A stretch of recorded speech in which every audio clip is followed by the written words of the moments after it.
Y nosotros nos preparamos para recibir la enseñanza.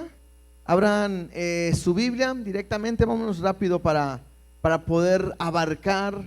Yo estoy seguro que hoy Dios nos va a hablar una vez más, como siempre lo hace, cuando leemos su palabra, cuando podemos estudiarla. Y estamos sorprendidos realmente cómo Dios nos habla tan claro y tan preciso en un libro donde muchas veces la gente se pregunta ¿y en Números qué le podemos sacar el libro de Números? Y cada vez, cada semana, cada lectura, cada enseñanza, hay una gran profundidad en todo en este libro, ¿verdad? Entonces, creo que hay mucho que aprender y hoy, una vez más, Dios va a estar hablando a nuestras vidas, ¿sí? Entonces, estamos en Números, capítulo 20. Hoy veremos la segunda parte de este capítulo, que es a partir del versículo 14 hasta el final, hasta el versículo 29. Y yo le he titulado a en esta enseñanza de este martes, herencias, ¿sí? Las herencias. Y creo que es importante meditar y preguntarnos, ¿no? ¿Qué herencia te ha dejado tu papá o tu mamá?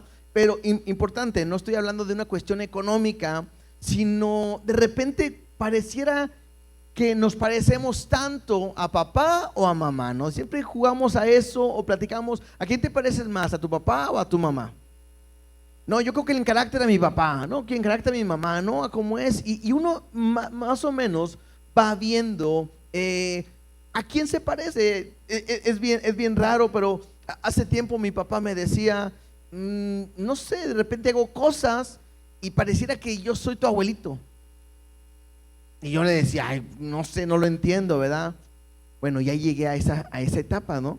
Donde de repente yo hago cosas y digo, ay, actué como mi papá y me parezco a mi papá, ¿no? Entonces, de repente hay cosas que nos van heredando y nos parecemos.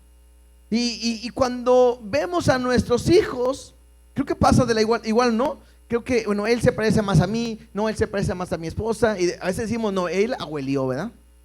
Porque como que se parece más a tal persona. Pero creo que es importante, como esta introducción, porque hoy veremos dos historias importantes, donde la primera historia vamos a ver cómo se va a heredar o cómo se heredó odio y rencor. Y a veces eso no es bueno, ¿verdad? A veces nos hereda nada más las puras enfermedades y uno dice, pues de perdido habían dejado dinero, ¿verdad? Pero muchas veces pareciera que las consecuencias o las actitudes que tomaron nuestros padres la vivimos nosotros. Y puede ser que ahora también la puedan estar viviendo nuestros hijos.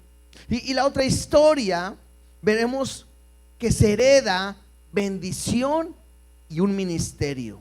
Y esto va a ser un contraste para que al final tú puedas ver cómo estás viviendo y que tú puedas hacer una comparación en relación a tu vida y a lo que estás heredando a tus hijos, a tu familia. Y creo que hoy Dios nos va a hablar de una manera muy especial. Así que quiero orar y quiero que ustedes le digan a Dios, Dios, habla a mi corazón el día de hoy.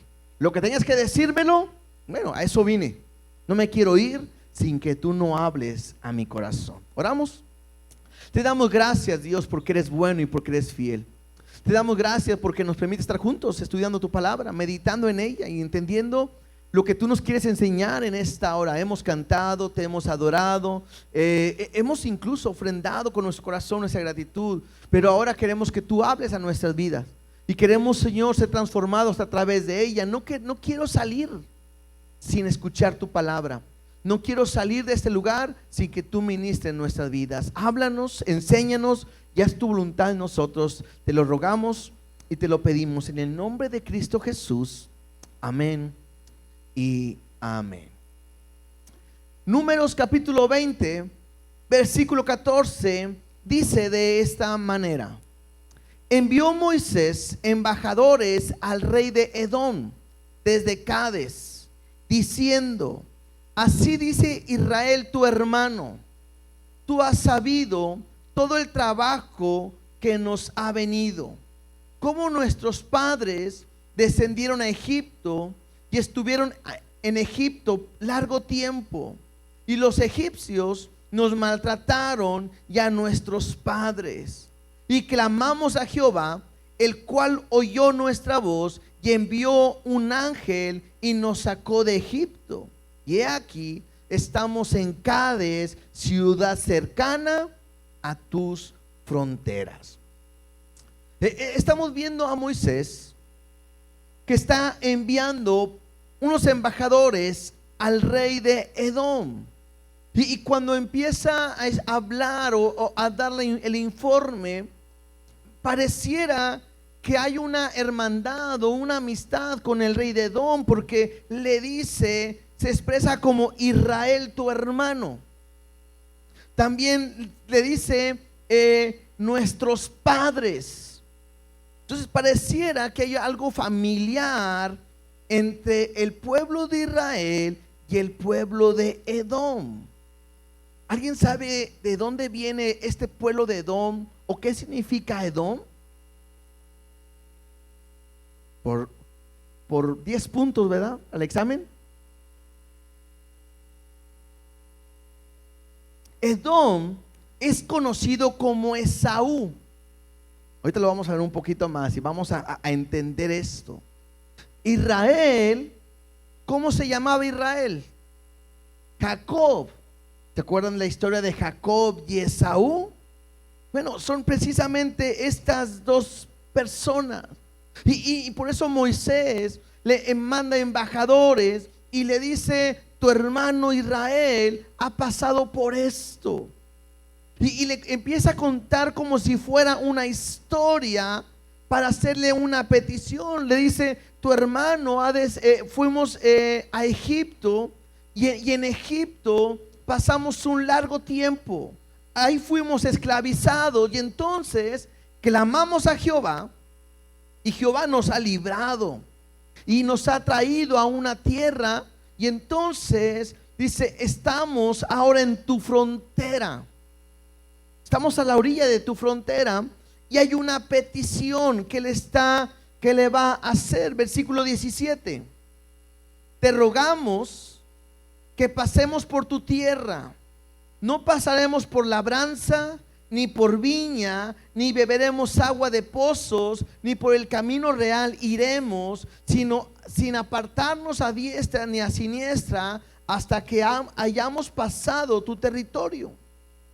Y Edom le respondió, no pasarás por mi país, de otra manera saldré contra ti armado. Entonces Moisés simplemente está diciendo, tú sabes lo que hemos pasado, hemos sufrido, hemos sido esclavos, no nos ha ido nada bien, clamamos a Dios, nos ha ayudado, Dios nos lleva a un lugar y solamente te pedimos, déjanos pasar por el medio. No vamos a ir en tus frutos, no vamos a ir por tus aguas, no vamos a comer, no vamos a tomar nada, solamente queremos pasar al otro lado. Es algo que le está pidiendo Moisés a Edom. Y él literalmente, directamente le dice, no vas a pasar por mi territorio. ¿Sí? Versículo 19. Moisés va a insistir un poquito más. Dice, y los hijos de Israel dijeron, por el camino principal iremos, y si bebiéramos tus aguas, yo y mis ganados daré el precio de ellas. Déjame solamente pasar a pie, nada más. Pero él respondió, no pasarás. Y salió Edom contra él con mucho pueblo y mano fuerte. O sea, levantó un ejército fuerte para pelear. No quiso pues Edom dejar pasar a Israel por su territorio, y se desvió Israel de él. Entonces Moisés simplemente está diciéndole, déjanos pasar. Bien interesante, porque la primera vez le dice, no tomaremos agua, no haremos nada, nomás déjanos pasar. Él no quiere y le dice, bueno, ¿sabes qué? si llegáramos a tomar agua, a comer algo, lo que sea, te lo vamos a pagar. Y pudiera ser algo bueno para la nación, porque va a haber una entrada económica para la nación, para el país, para el pueblo. Pero en vez de poder permitir que pasen, Él no quiere dejar pasar a nadie. E incluso se levanta en guerra para pelear contra Israel. Levanta un pueblo listo para enfrentar. Ahora, ¿cuándo sucedió esto? Esto sucedió en el año 40 después de haber salido de Egipto. ¿Sí? Esto es importante que lo podamos entender, porque es Dios llevando a su pueblo a entrar rumbo a la tierra prometida. ¿Se acuerdan que no iban a entrar? Iban a pasar por 40 años, y 40 años han estado dando vueltas, y ahora es el año 40 y es el tiempo de entrar. Mira cómo lo explica Moisés, de lo que Dios le dijo en Deuteronomio capítulo 2 versículo 2, por favor. Si quieren vamos para allá. Deuteronomio 2 versículo 2 al 7. Dice así: y Jehová me habló diciendo, bastante habéis rodeado este monte, volveos al norte. Manda al pueblo diciendo, pasando vosotros por el territorio de vuestros hermanos, los hijos de Esaú, que habitan en Seir, ellos tendrán miedo de vosotros, mas vosotros guardaos mucho. Versículo 5: no os metáis con ellos, porque no os daré de su tierra, ni aun lo que cubre la planta de un pie, porque yo he dado por heredad a Esaú el monte de Seir. Compraréis de ello por dinero los alimentos y comeréis, y también compraréis de ellos el agua y beberéis, pues Jehová tu Dios te ha bendecido en toda obra de tus manos. Él sabe que andas, o sea, Esaú o los de Edom, Él sabe que andas por este gran desierto. Estos 40 años Jehová tu Dios ha estado contigo y nada te ha faltado. O sea, Dios le da instrucciones al pueblo: pasa por ahí, son tus hermanos. Ese Esaú, ese Edom, pasa por el medio y le dice: no vayas a pelear, no vayas a querer quitarle tierra ni nada, porque yo se los he dado. De ahí nada es tuyo. Yo le he entregado esa tierra a ellos.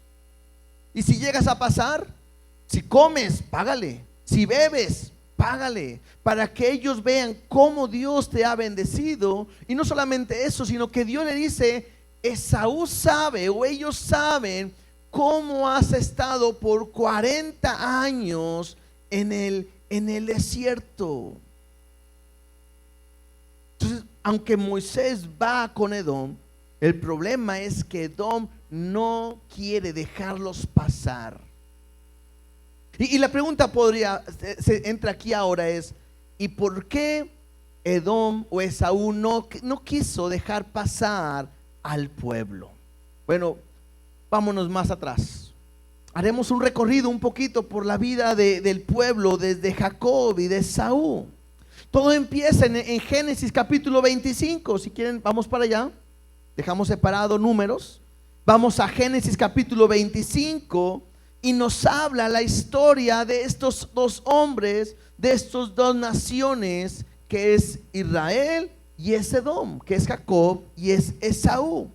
Versículo 21, Génesis 25, 21 dice: lloró Isaac a Jehová por su mujer, que era estéril, y lo aceptó Jehová, y concibió Rebeca su mujer. Me habla de dos hombres, de dos personas.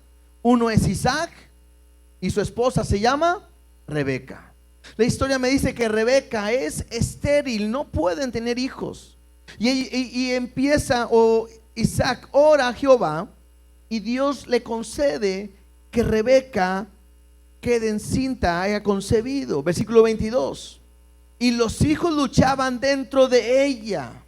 Y dijo, si es así, ¿para qué vivo yo? Y fue a consultar a Jehová. Yo me imagino que en este embarazo de esta mujer, esos hijos adentro estaban dando vueltas y vueltas y vueltas. Había malestar o había algo que hizo reaccionar a Rebeca y decir, algo pasa, no está bien.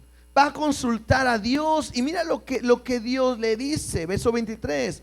Y le respondió Jehová, 2 naciones hay en tu seno, y 2 pueblos serán divididos desde tus entrañas. Un pueblo será más fuerte que el otro pueblo, y el mayor servirá al menor. Entonces Dios le está hablando a esta mujer que tiene 2 hijos en su vientre, que son estas 2 naciones, y que cuando ellos iban a nacer iba a haber un conflicto entre ellos. Tanto así, esto está profetizado, está Dios profetizando lo que va a suceder, que el mayor le iba a servir al menor. Versículo 24. Cuando se cumplieron los días para dar a luz, he aquí, había gemelos en su vientre. Y salió el primero rubio, y era todo velludo como una pelliza, y llamaron su nombre Esaú. ¿Qué significa Esaú? Velludo, ¿sí? Velludo. Entonces, nació velludo y le pusieron, pues, velludo, ¿verdad? Y raro, ¿no? ¿Cómo está tu hijo? ¿Cuál? El velludo. Ah, sí, velludo, ven, velludo, te presento a mi hijo velludo, ¿verdad? Bueno, así lo le pusieron, ¿verdad? Después salió su hermano, dice, trabado su mano en el calcañar de Esaú, y fue llamado su nombre Jacob. Y era Isaac de edad de 60 años cuando ella los dio a luz, ¿sí? El otro era Jacob. Jacob significa el que suplanta. También puede traducirse como el que mete el pie o el engañador. Entonces sus hijos se llamaban medio raro, ¿verdad? Si tu nombre no te gusta mucho, dale gracias a Dios. ¿Cómo te llamas? Porque se llamaba el velludo y el tramposo, ¿verdad? Mi hijo, te presento a mi hijo velludo y mi hijo el tramposo. El velludo y el engañador, ¿sí? O sea, como que bonitos nombres no son, a menos que ahora que vayan a tener, si alguien va a tener algún hijo o un nieto, le pueden poner así si quieren, ¿verdad? Verso 27. Y crecieron los niños, y Esaú fue diestro en la casa, hombre de campo, pero Jacob era varón quieto que habitaba en tiendas. Y amó Isaac a Esaú porque comía de su casa, mas Rebeca amaba a Jacob, ¿sí? Entonces, pues cada quien tenía su preferido. Uno iba a la casa y traía y le preparaba comida, y eso hizo que Isaac decía, no, pues para mí el mayor, ese es el bueno, ¿verdad? Y Rebeca decía, no, es que mi hijo Jacob está conmigo y yo lo quiero a él, y ahí había favoritismo. Pero un día, verso 29, dice, y guisó Jacob un potaje, y volviendo Esaú del campo cansado, dijo a Jacob, te ruego que me des a comer de ese guiso rojo, pues estoy muy cansado. Por tanto, fue llamado su nombre Edom. Entonces ahora a ese Esaú se le cambia el nombre a ¿cómo? A Edom. ¿Qué significa Edom? Rojo, ¿sí? Entonces cambió del velludo al rojo, ¿verdad? Ahora. Y todo porque pues comió de ese guisado. Y entonces mira lo que Jacob le dice. Y Jacob respondió, véndeme en este día tu primogenitura.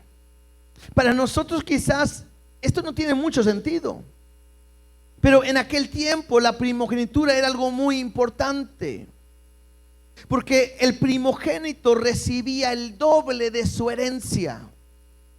O sea, si había una herencia que había que entregarse, el primogénito recibía el doble de su herencia. Ojalá que eso fuera el día de hoy igual, ¿verdad? ¿Cuántos mayores primogénitos hay aquí? Levanten su mano. Imagínate con el doble de la herencia. Lo bueno que ahorita nomás son puras deudas que tenemos, ¿verdad? Y luego dice, y también no solamente era la doble de la herencia, sino que el primogénito se convertía también en el líder espiritual de la familia. Ahora, en este caso, había una promesa de parte de Dios para este pueblo, para esta familia. Dios había dicho que de este linaje iba a venir el Mesías. Dios había dicho que iban a ser benditas todas las familias a través de este linaje. Entonces, había una promesa mucho más grande de parte de Dios. El problema es que a Esaú no le importa, él solamente tiene hambre. Y por tener hambre, no le importa ni las promesas de Dios, ni la herencia, ni nada. Mira cómo se expresa Esaú, verso 32. Y entonces dijo Esaú: he aquí, yo me voy a morir.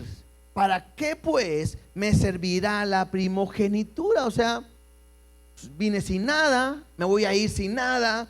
Yo quiero comer, a mí no me interesa la primogenitura. Y dijo Jacob: júramelo en este día. Y él le juró y vendió a Jacob su primogenitura. Y entonces Jacob dio a Esaú pan y del guisado de las lentejas, y él comió y bebió y se levantó y se fue, y así menospreció Esaú la primogenitura.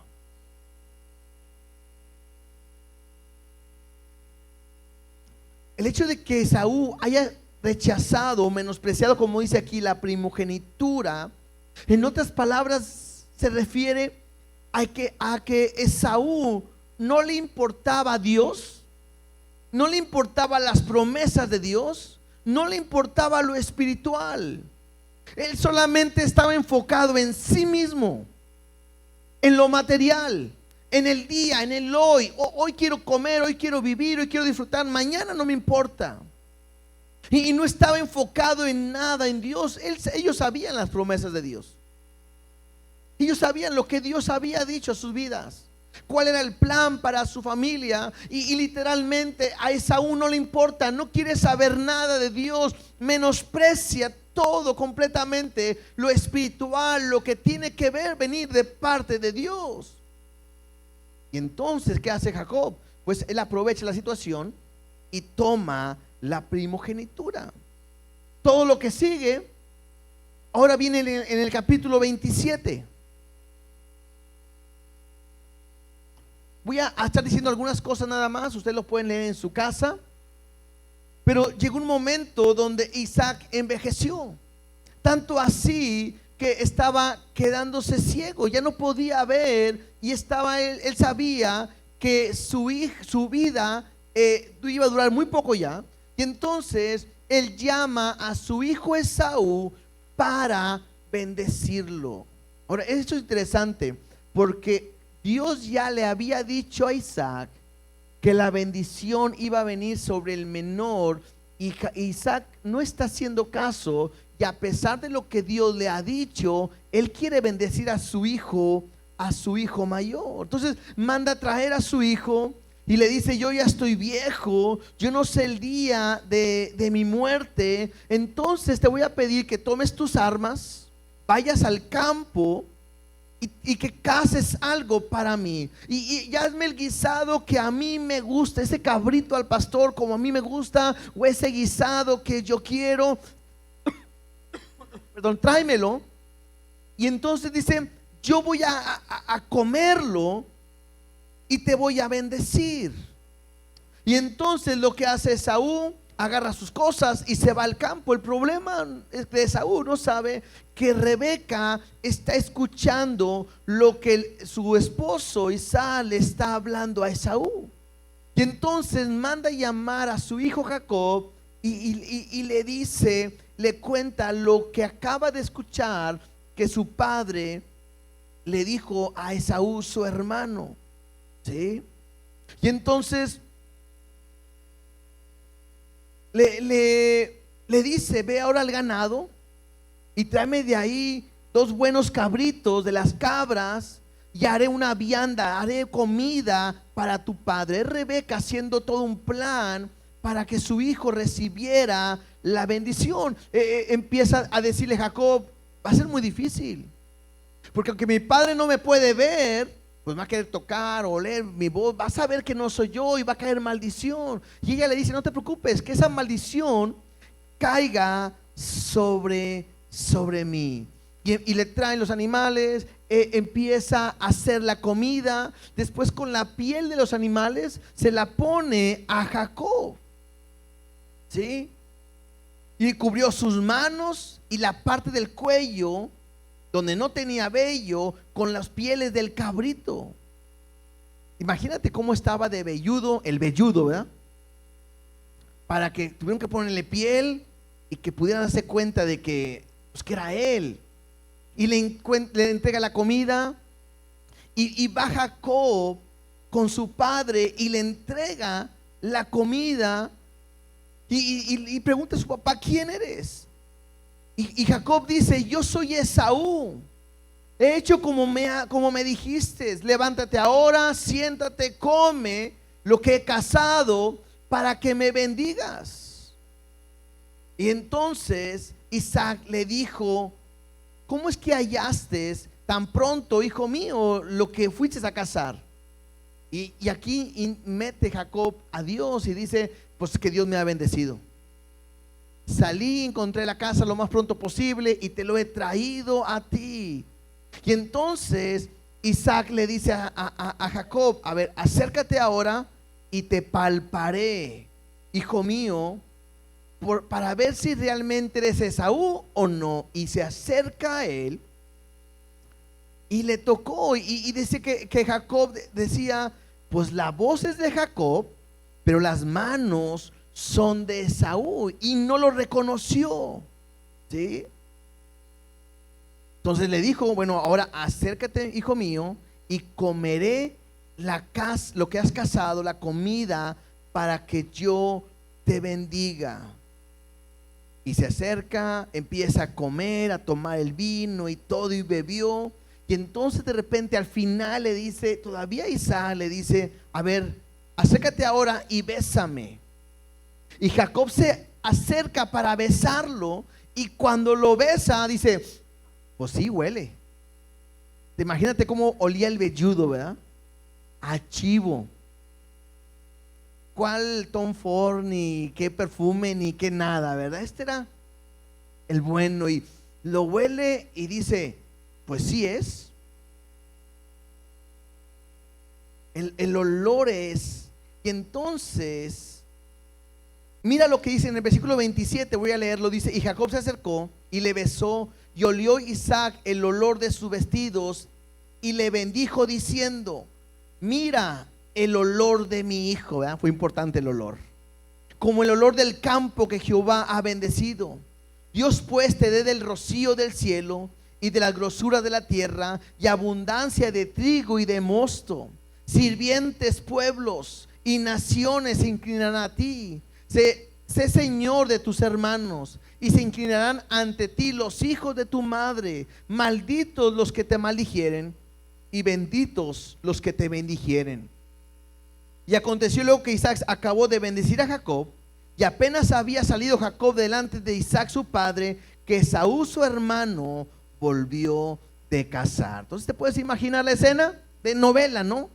De película, porque apenas acaba de bendecirlo y va saliendo, y en eso va entrando su hermano y trae la casa y prepara todo para poder llevarle a su padre. Y cuando llega, entra con Isaac, y entonces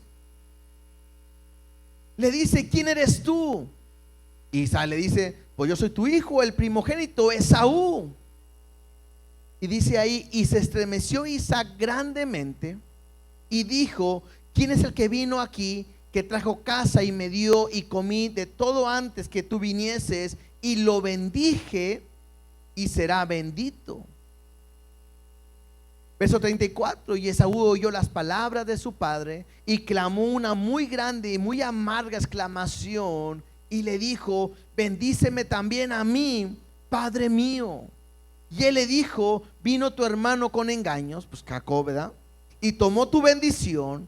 Y Esaú respondió: bien llamaron su nombre Jacob, pues ya me has suplantado 2 veces. Se apoderó de mi primogenitura, y aquí ahora ha tomado mi bendición. Y dijo: ¿no has guardado bendición para mí? Y Isaac respondió y dijo a Esaú: he aquí, yo le he puesto por señor tuyo y le he dado por siervos a todos tus hermanos, de trigo y de vino le he provisto. ¿Qué pues te haré a ti ahora, hijo mío? Y Esaú respondió a su padre: ¿no tienes nada más que una sola bendición, padre mío? Bendíceme también a mí, padre mío. Y alzó Esaú su voz y lloró. Y entonces Isaac su padre habló y le dijo: he aquí, serás tu habitación en grosura de la tierra y del rocío de los cielos de arriba, y por tu espada vivirás y a tu hermano servirás. Y sucederá cuando te fortalezcas que descargarás su yugo de tu cerviz. Y aquí está lo que dice el verso 41. Y aborreció Esaú a Jacob por la bendición con que su padre le había bendecido, y dijo en su corazón: llegarán los días del luto de mi padre, y yo mataré a mi hermano Jacob. Ahora sabemos por qué odia tanto Esaú a Jacob. Le robó su primogenitura. Bueno, él la había cambiado, pero le quitó la bendición. Lo que él quería, lo que él anhelaba, deseaba, ahora sí, y ya se lo habían entregado a su hermano. ¿Y qué es lo que él quiere? Él quiere matarlo, quiere acabar. Dice: va a morir mi papá, y cuando se acaben esos días donde mi padre haya pasado el luto, yo voy a ir y voy a matar a mi hermano. Interesante, porque va a pasar mucho tiempo para cuando lleguemos a Números capítulo 20, y el rencor, el odio no se va a quitar de sus vidas. Y eso es importante que podamos entender de esta historia, porque a veces pensamos que el tiempo lo cura todo, que a veces me han lastimado, me han dañado, me han herido, y pareciera que cuando pase el tiempo ya lo voy a perdonar, lo voy a dejar, pero el tiempo no lo cura. El tiempo no va a cambiar las cosas. Después de aquí, ¿qué sucede? Se da cuenta su mamá que lo quiere matar. Es Esaú a Jacob, y le dice a Jacob: vete con Labán, vete con mi familia. Él se va a ir para allá. Allá va Dios a tratar con Jacob. Van a engañarlo a él. Va a querer tener una esposa, y ahí lo van a engañar. Y ahí dicen que es la primera vez que se equivoca un músico, porque él pidió la mayor y le dieron la menor. ¿Sí? Que el canto no salió como debía de ser. Y entonces a él lo van a engañar, va a tratar Dios con él. Y más adelante en el capítulo 32, Dios le cambia el nombre de Jacob a Israel. Y al cambiarle el nombre, Israel significa el que pelea con Dios. Más adelante se van a volver a topar Jacob y Esaú. Esaú viene con muchos hombres cuando se da cuenta que Jacob viene. Y entonces, ¿qué hace Jacob? Le manda regalos y regalos y regalos. Y ya después de los regalos llega él. Y Dios provoca que pudiera haber paz en ellos. Y no sucede nada, pero nos damos cuenta que su corazón no fue sanado. Y eso es lo importante. Cuando se mencionan las generaciones en Génesis capítulo 36, versículo 8, dice: y Esaú habitó en el monte de Seir, y dice: Esaú es Edom. Entonces, si me dice que Esaú es Edom, este odio, este rencor va a ser transmitido de generación a generación y va a continuar incluso hasta que lleguemos a Números capítulo 20. Porque ese Edom que está listo y ha levantado un ejército para pelear contra su hermano, porque no quiere dejarlo pasar por su territorio.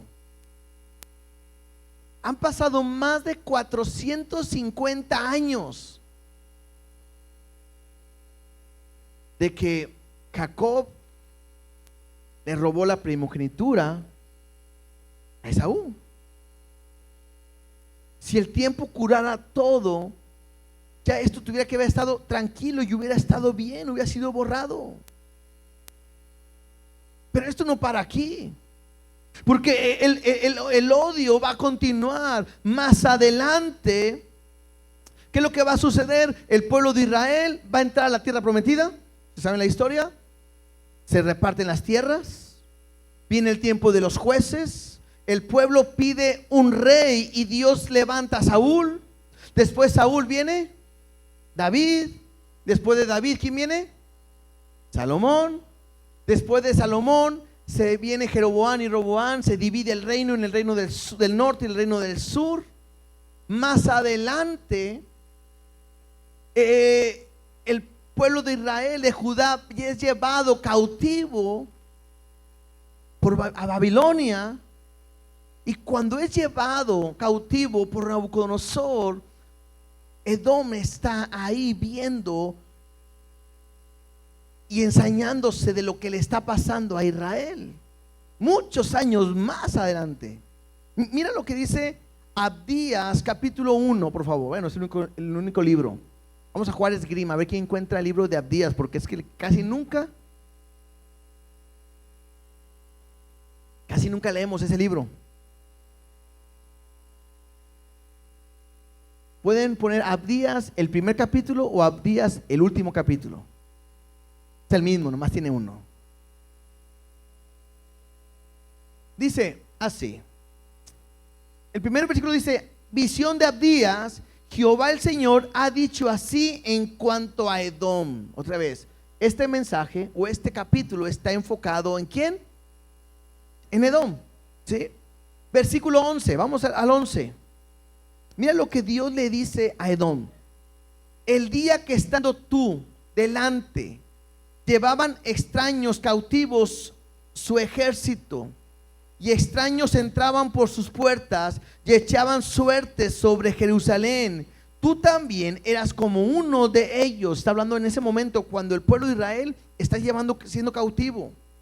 Dice: pues no debiste tú haber estado mirando en el día de tu hermano, en el día de su infortunio, ni debiste haberte alegrado de los hijos de Judá el día en que se perdieron, ni debiste haberte jactado el día de la angustia, ni debiste haber entrado por la puerta de mi pueblo en el día de su quebrantamiento. No debiste haber mirado su mal en el día de su quebranto, ni habéis echado mano a sus bienes en el día de su calamidad. O sea, este pueblo entró a saquear y a tomar cosas cuando todo estaba bien, estaba mal.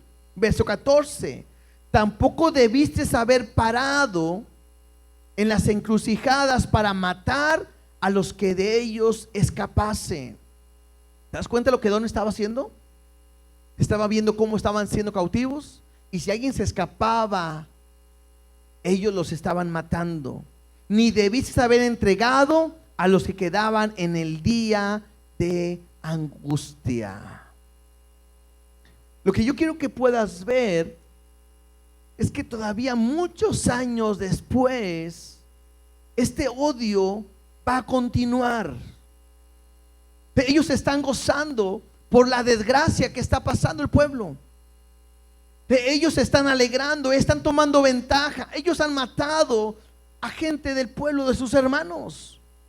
Los entregaban para que los matasen. El odio está en Edom en todo momento. No pueden perdonar. Y mira cómo Dios le había dicho a Moisés todo lo contrario. Deuteronomio 23, versículo 7.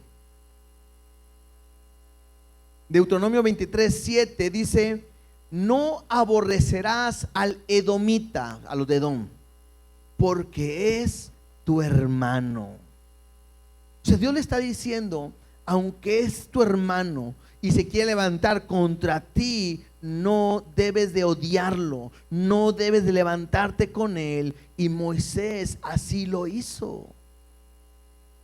Lo que está haciendo Moisés y el pueblo es dejando el juicio completamente a Dios. Y aunque Edom está levantado en armas para pelear contra su pueblo, ellos no actúan. Aunque parecieran enemigos, siendo hermanos, ellos no actuaron. Y una vez más, yo quiero enfocarme mucho en esto. ¿Por qué? Porque el tiempo no cura ni el odio, ni el rencor, ni el resentimiento. Y esto es interesante porque muchas veces podemos estar en la iglesia conociendo a Dios y podemos decir: es que a mí me han lastimado, me han dañado. Y muchas veces quien más me ha lastimado, quien más me ha dañado, quien más me ha herido es mi propia familia. Aquí está hablando de su hermano. Y a lo mejor estás ahí, vives en la misma casa o en la misma familia estás, pero en tu corazón hay odio, hay resentimiento. Y no puedes de repente ver bien ni a tu hermano, ni a tu familia, ni a nadie, ni a un amigo. ¿Por qué? Porque ese resentimiento está en ti. Y no solamente para ahí, muchas veces he escuchado familias donde se pelearon los abuelos. Y ese mismo odio, resentimiento pasa ¿a quiénes? A los padres. Y ese mismo resentimiento a veces pasa hasta los hijos. ¿Por qué? No es que se peleó con mi abuelo. ¿Por qué? Pues quién sabe, pero no nos hablamos. El odio, el rencor, el resentimiento que pueda haber en mi corazón nunca me va a llevar a poder vivir como Dios me está pidiendo que viva. Y vuelvo a decirte algo: el tiempo no lo va a quitar. Un claro ejemplo que estamos leyendo hoy, el tiempo no lo quita. ¿Quién lo puede quitar? ¿Quién lo puede cambiar? Es necesario entonces que Dios intervenga. Es necesario que Dios entre y que pueda tratar y que pueda trabajar en nuestro corazón. A donde me lleva esta historia es a que yo tengo que aprender a perdonar. Es increíble cómo hay gente en la iglesia, hermanos, que les es difícil perdonar. Hay gente que llega a decir: yo sé que estoy mal, pero no voy a perdonar, así soy y se acabó. Dios no quiere que actuemos de esa manera.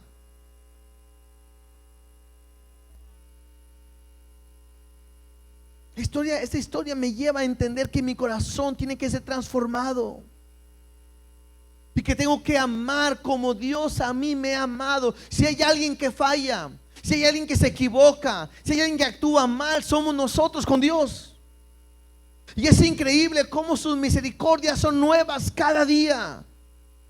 Es increíble cómo lo hemos dejado, cómo le somos infiel, cómo no nos acordamos de Él mucho tiempo, pero cuando venimos y le pedimos ayuda, ahí está Él. Cuando venimos le pedimos perdón, Él nos perdona. Y muchas veces nosotros no somos capaces de perdonar a mi hermano, a mi familia.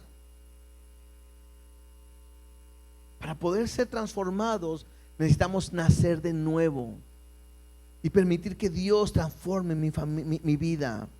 Mira lo que dice Romanos capítulo 12, versos 17 y 18. Romanos capítulo 12 es una respuesta al ver lo que Dios ya ha hecho en mi vida. Lo hemos dicho desde capítulo 1 hasta el 11. Esto es lo que Dios ha hecho en nosotros. Y el 12 es una respuesta a su misericordia. Y entonces me dice: no paguéis a nadie mal por mal. hay que aprenderlo. Dios lo está diciendo. Si eres un hijo de Dios, si has nacido de nuevo, si eres un cristiano y has visto las misericordias de Dios, te han hecho mal, te han lastimado, te han herido, te han dañado, no puedes pagarle igual. Me dice claramente: no paguéis a nadie mal por mal, procurad lo bueno delante de todos los hombres. Si es posible, en cuanto dependa de vosotros, estad en paz con todos los hombres. ¿Que él está enojado? Bueno, en cuanto sea posible de ti, ponte a cuentas, pide perdón, habla. Efesios 4:32. Efesios 4:32, igual hablando acerca de ahora que Cristo me ha hecho una nueva criatura, que vivo por gracia, ¿cómo debo responder a lo que Dios ha hecho en mí? Verso 32 dice: antes sed benignos, o sea, ser buenos unos con otros. Y me dice: ¿cómo? Misericordiosos, perdonándonos unos a otros, como Dios también os perdonó a vosotros en Cristo Jesús. Y ese es un parámetro que nos pone. Así como Dios te perdona, así nosotros tenemos que perdonar. En otras palabras, si alguien te ha dañado, si alguien te ha lastimado, si alguien ha herido tu corazón a través de palabras, actitudes, acciones, te ha quitado cosas, yo no sé, Dios te invita a que el día de hoy tú lo perdones, que permitas que Dios pueda sanar tu corazón, que tú puedas aprender a vivir con libertad. Aprende algo: el perdón no es para la otra persona, el perdón es para ti. Porque cuando a veces alguien te hace algo, tú te enojas, estás con las tripas así, hecho un nudo, enojado, molesto y con un coraje, y no lo voy a perdonar. Y la otra persona como si nada, comiendo, disfrutando, durmiendo. Y el que está amargado, ¿quién es? Uno. ¿Qué es lo que tienes que hacer? Perdónalo. Deja todo en las manos de Dios. Y cuando tú perdonas, tú vas a ser libre. Si la persona sigue actuando mal, déjalo. Dios es el que te va a respaldar y te va a cuidar. No tienes que pelear tú. Así como Dios le dijo: no pelees con Edom porque es tu hermano, de la misma manera Dios te dice hoy: no pelees con nadie.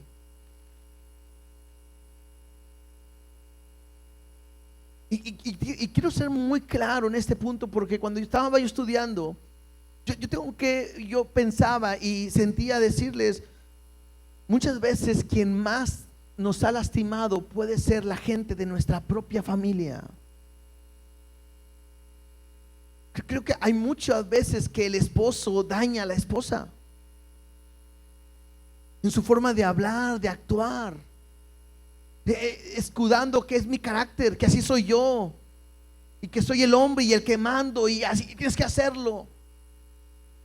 Y lastimamos. Muchas veces como hombres, como padres, lastimamos a nuestros hijos pensando que siempre nosotros estamos en lo correcto. Y creo que es ahí donde tengo que aprender a pedir perdón, y del otro lado a perdonar a mi papá. O también el hombre puede ser lastimado por las actitudes de la esposa. Cómo habla, cómo contesta, cómo responde. A veces los papás son lastimados por actitudes, por palabras de sus hijos, porque no responden ni trabajando, ni apoyando, ni estudiando, ni con educación, ni nada. Y muchas veces el papá tiene que soportar y aguantarse las malas actitudes, las chiflazones del hijo. Y se dan cuenta, o sea, no estoy poniendo a alguien culpable, sino que todos muchas veces cometemos errores, fallamos, porque somos humanos, porque nos equivocamos. Pero lo peor que puede pasar es que yo esté guardando rencor, resentimiento. Es muy triste ver cuando de repente fallece alguien y están llorando por culpabilidad, por remordimiento. Todo por no perdonar. Y te digo algo, creo que si Dios te ha traído el día de hoy y estás escuchando esto, es que Dios quiere sanar tu corazón si hay algo que esté ahí. De nada sirve que te vayas de este lugar con ese resentimiento, con ese rencor, con ese odio. Quizás pensando, mañana se me quita, un día se va a pasar. Y a lo mejor, porque he escuchado gente que dice, es que yo me siento así porque desde que estaba en el vientre de mi madre me estaban rechazando. ¿Cuántos años tienes? 50 años y no has podido perdonar eso. Te estaban rechazando si Dios te dio la vida. Si ahora eres un hijo, tienes una vida nueva, olvídate de eso y vive la vida que Cristo te ha dado. A veces ya estás casado y estás llorando, ¿por qué? Es que mi papá me lastimó cuando era niño, cuando era joven. Bueno, lo hizo, ¿qué puedes hacer hoy? Perdonarlo.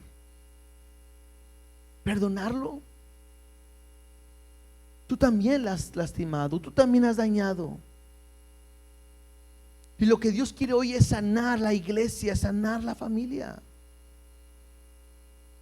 Pero creo que es importante que hoy tú decidas. Importante, el perdón no es un sentimiento. Hoy siento como que tengo que perdonar. No, el perdón es una decisión. Yo decido perdonarlo. Yo decido pasar por alto. Es que quiero que se me olvide para que cuando perdone ya no me acuerde. No te vas a olvidar porque no se te va a ir la memoria. Te vas a recordar lo que te hicieron, pero vas a poder decir, pero no pasa nada porque ya lo perdoné. Porque es una decisión que hemos hecho. Primera historia. La segunda historia, regresemos a Números capítulo 20, versículo 22. Me voy a ir más rápido en la segunda. Dice así: y partiendo de Cades los hijos de Israel, toda aquella congregación vinieron al monte de Hor.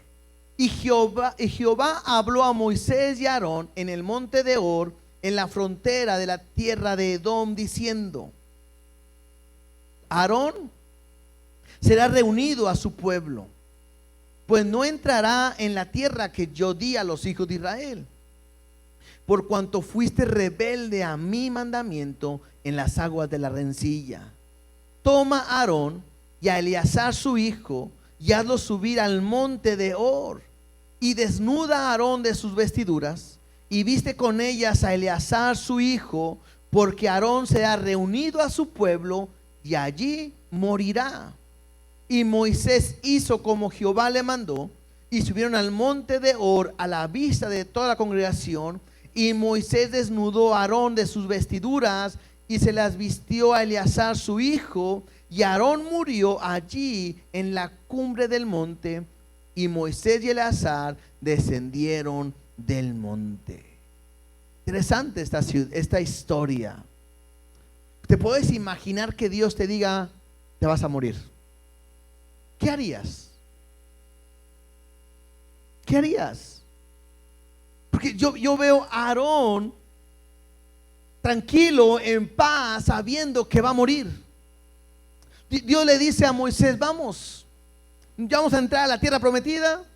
Yo les dije que no iban a entrar ustedes, así que vamos al monte, llévate a Eleazar, vas a quitarle las vestiduras a Aarón, se las vas a poner a su hijo, porque Aarón va a ser reunido con su pueblo. Y yo no veo a Aarón huyendo. Te vas a morir. No, Señor, y corre para allá, Aarón. No. Y creo que es algo que podemos aprender nosotros, hermanos.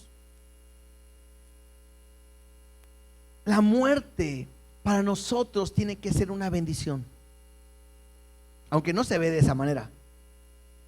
Si yo les dijera, ¿cuántos de ustedes quieren morir ahorita? Me sorprendía que alguien dijera, yo, ¿verdad? A lo mejor oraríamos por ti porque ahora andas deprimido. Pero yo tengo que entender que cuando Dios me llame a su presencia, debería de estar en paz.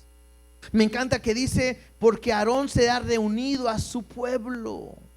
La muerte para un creyente representa el encuentro con Cristo, con Dios, pero también con el reencuentro con aquellos amados, o con aquellos que amamos y que han depositado su fe en Jesucristo. La muerte para nosotros no podemos verla como el mundo la está viendo. Y creo que lo que está haciendo Aarón, diciendo, puedo morir en paz. ¿Por qué? Porque todo este tiempo he trabajado y he servido a Dios. Por eso yo me imaginaba este momento tan especial, ¿no? Está Aarón quitando sus vestiduras. Recuerden que era la vestidura del sumo sacerdote, el que presentaba los sacrificios delante de Dios. Ahora se lo está pasando a su hijo.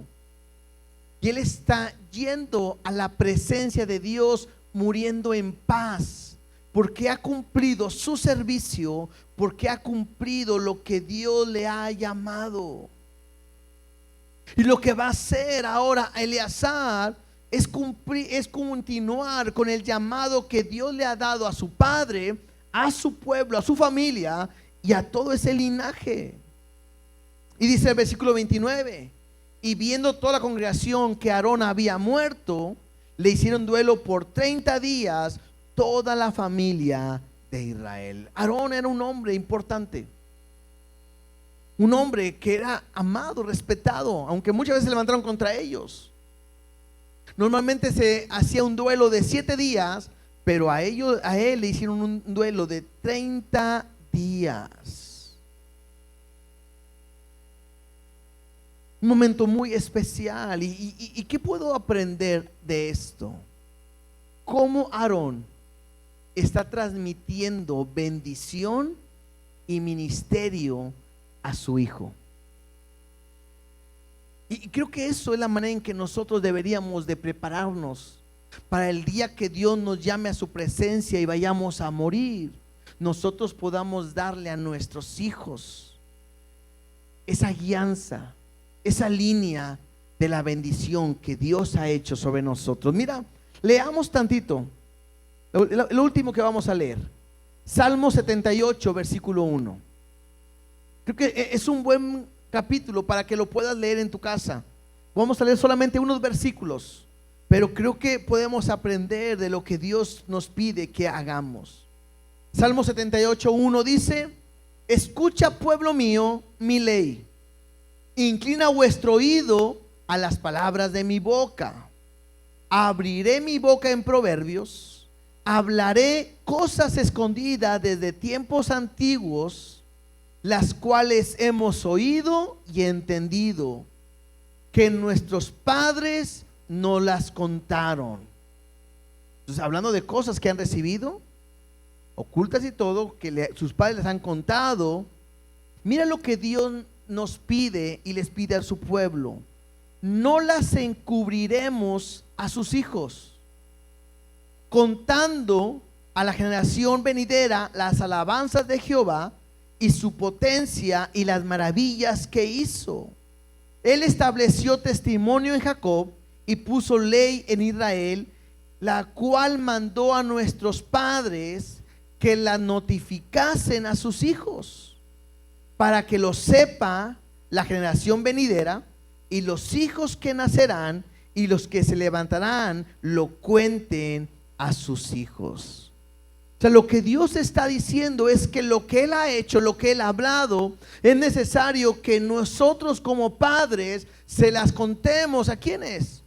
A nuestros hijos.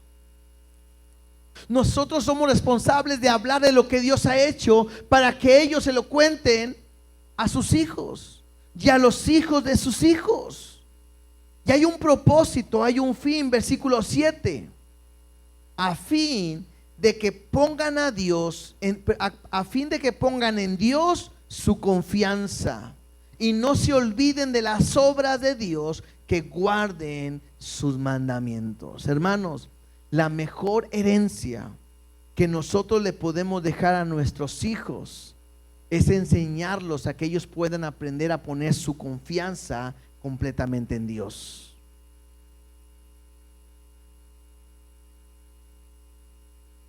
Solamente la palabra, el conocer a Dios, nos puede llevar a que un día nosotros podamos volver a juntarnos con ellos. Sería muy triste como padres, escúchenme bien.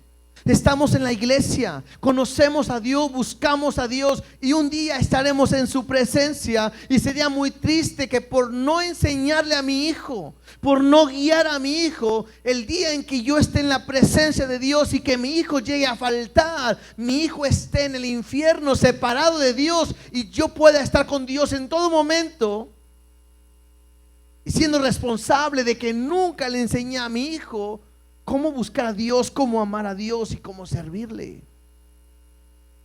Dice el versículo 8: y no sean como sus padres. ¿Qué es lo que queremos enseñarle a nuestros hijos? Que ellos no sean como nosotros, porque nosotros nos hemos fallado muchas veces. Dice ahí: generación contumaz y rebelde, generación que no dispuso su corazón ni fue fiel para con Dios su espíritu. No queremos que nuestros hijos caigan en los mismos problemas que nosotros caímos. Hay aquí padres o personas que a lo mejor estaban en drogas y no quieren que sus hijos caigan en drogas. Estaban metidos en el alcohol y no quieren que sus hijos caigan en el alcohol. Estaban haciendo cosas depravadas y no quieren que sus hijos caigan ahí. ¿Qué tienen que hacer? Enseñarles el amor de Dios, el temor a Dios. Ahora, no podemos escudarnos en que no somos perfectos. ¿Por qué? Porque Aarón tampoco lo fue. ¿Se acuerdan cuando Moisés tardaba? Estaba en el monte. ¿Qué fue lo que hizo Aarón? Un becerro de oro. Y llevó al pueblo a que adoraran. O sea, no fue tan íntegro. Hace una semana vimos cómo cómo Aarón y María hablaron contra Moisés. Y Dios tuvo que llamarlos a cuenta. Entonces, no podemos pensar, es que Aarón era diferente. No, Aarón era como tú y como yo en todo momento. Creo que lo único diferente, ¿sabes cuál era?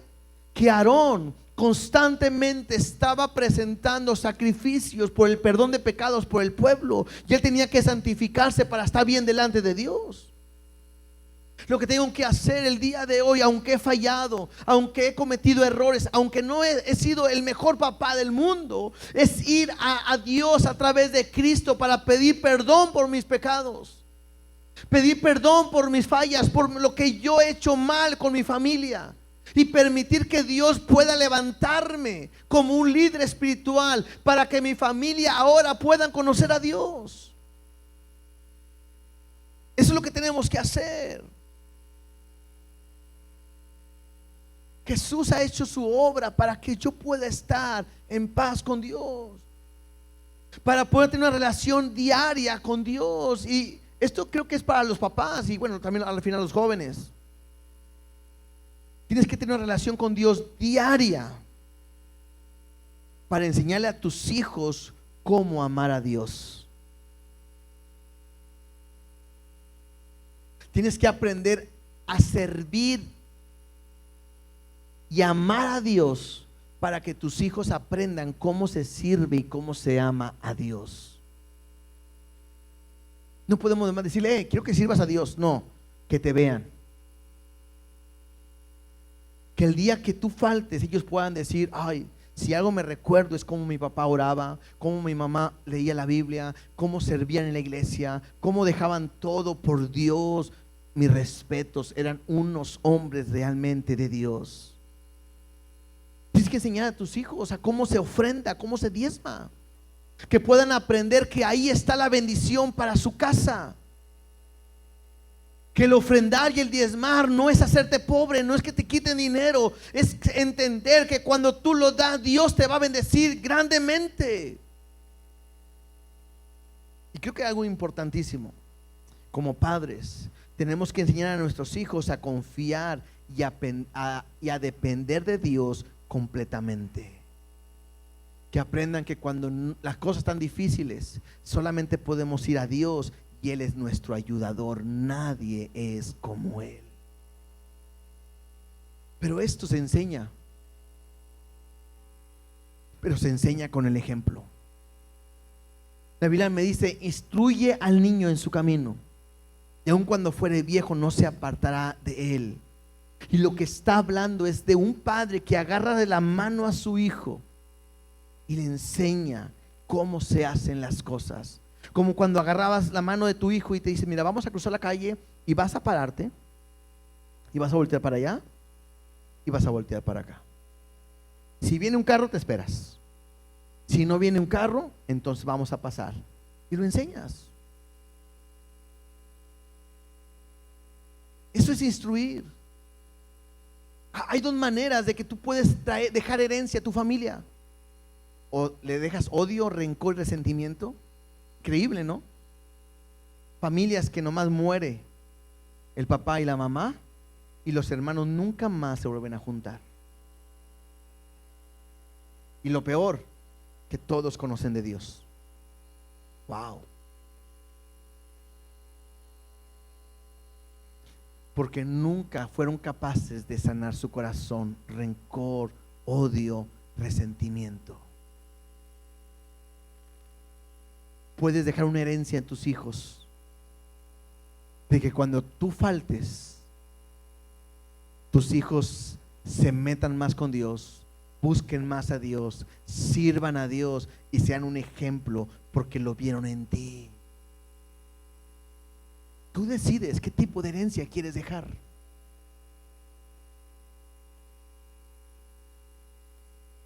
Pero esa es tu decisión.